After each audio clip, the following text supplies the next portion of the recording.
今天怎么了？你会帮我打 Medlink 吗？你们就不能够对生命有更多的尊重吗？真的就是公然说谎，好好的真诚的道歉，好好的去承认错误，有疏失。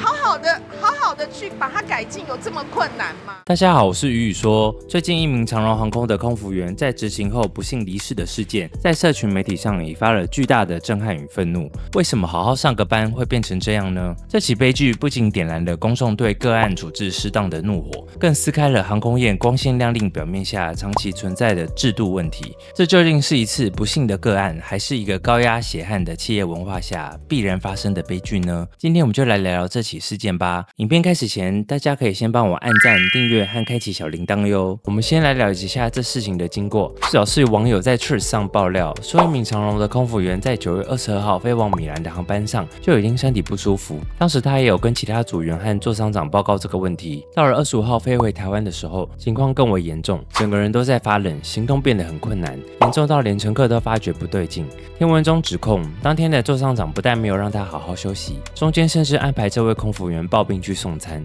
甚至也没有启动远端连线地面医师来判断病情。看到这里已经非常夸张了。在他抵达台湾希望叫救护车的时候，座舱长还一次刁难说救护车要自费哦，被质疑是故意施压阻止，甚至还暗示他要拿掉毛巾，不允许他使用轮椅等行为。最后这位空姐还是靠着同事搀扶才下飞机的，没想自己去看完医生后才返家休息。没想到的是，隔天病况就恶化，最终在10月10号宣告不治。交通局到长荣航空总部劳检，就是因为有空服员传出抱病上班，返台就医后离世。社群平台有人爆出内幕，贴文点出空服员执行航班时身体不适，但当班座舱长没有及时协助处理，忽视组员身体状况及需求，只是背后制度导致。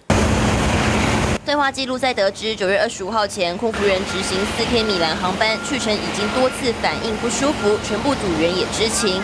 回程时，空服员本来要联系医疗线上支援系统，但最后座舱长没有联络，还要求他巡视饮水区。落地后，空服员已经痛到要叫救护车，却被拒绝，也因为没有预约轮椅旅客，要求自行走下机。当事人再度请求叫救护车，座舱长回应需要自费，让其他组员感到疑惑，都已经这么严重了，怎么会什么措施都没有？最后虽然有救护车，但空服员还是在10号离开人世。这篇贴文一出来，瞬间引爆大量网友的愤怒，一堆空服员也纷纷跳出来指控，说这根本不是个案，而是长荣航空长期以来血汗制度杀人。不少人质疑说，座舱长的行为已严重失职，他为了压事情赶下班，完全漠视组员的生命安全，且事后没有在飞行报告中注记与通报机长，很明显在程序上存在重大瑕疵。就在大家狂骂座舱长冷血、草菅人命的时候，这位被指控的座舱长本人也在10月13号跳出来发了7点声明来回应。他说，他在执行的过程中，全程都有关心这位学妹，是学妹自己表示身体还可以，没有要求要休息，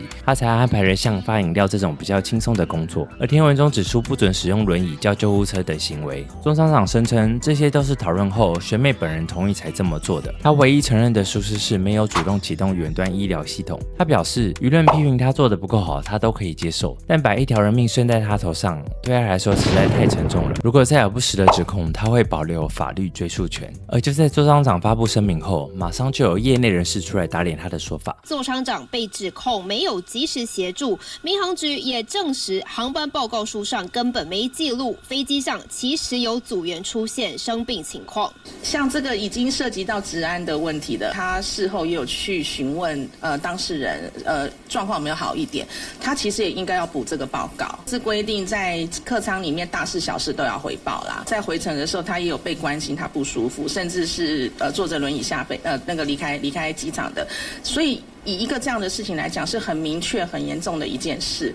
其实一定要载入客舱报告，毕竟每个环节都可能影响结果。这不只是制度的问题，也反映出背后座舱长多一事不如少一事的心态，也让长荣女空服的死埋下阴影。但说真的，我们先不管这位座舱长到底说了什么，真正把人逼上绝路的，恐怕是长荣那搞死人的制度问题。首先就是那个超夸张的请假扣分制度。你以为你生病请假是你合法的权利？在长荣，你敢请假，公司就敢扣你分。根据工会的说法，平日请假扣1分，周末扣2分，如果是连假或旺季请假，直接扣3分。这些分数直接跟你的年终奖金、福利机票，还有你能不能升迁全部挂钩在一起。你分数太低，倒数2%的话，甚至可能会被被叫去人事评会议喝咖啡。在这种压力下，别说身体不舒服请假了，很多空服员就算是要动手术，也只能选择硬撑着上班。再来就是主管权力过大的问题，在长荣，你表现的好不好，考绩拿多少，几乎都是座舱长一个人说的算，而且你还没有申诉管道，你想不想升迁，想不想加薪，你能不能选到好的班，全看座舱长的心情。所以就算制度上写明了可以启动医疗系统，可以叫救护车，但那个最终决定权掌握在一个人手上时，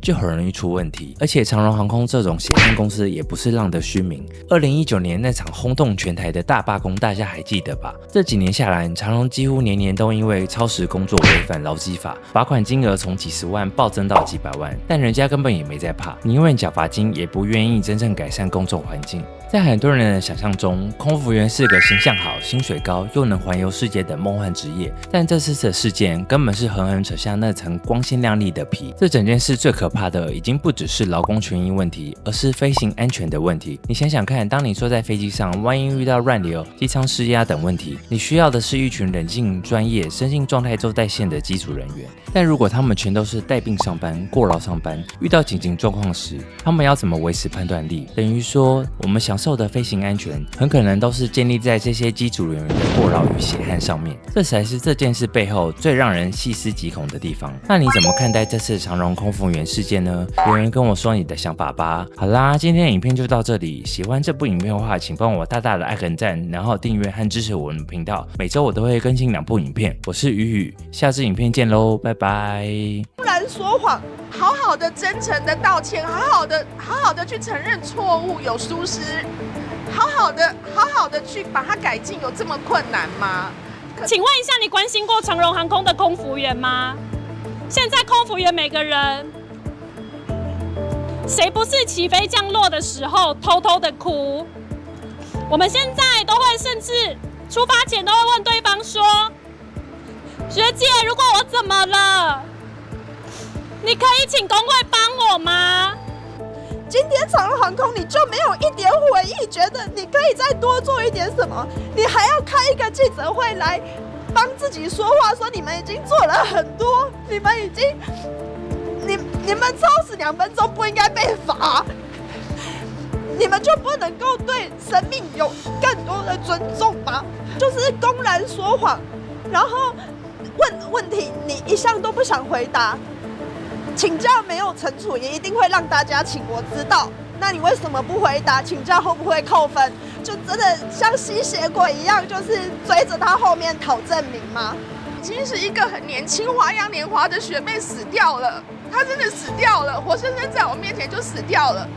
我们没有要猎污，也没有要检讨任何个人。站在工会的立场，只是希望这间公司可以真的改进。高阶主管们，哪一个不是避重就轻，或者是没有正面回答？必须说啊，我必须说，如果这个事情公司处理的方式是这个样子啊，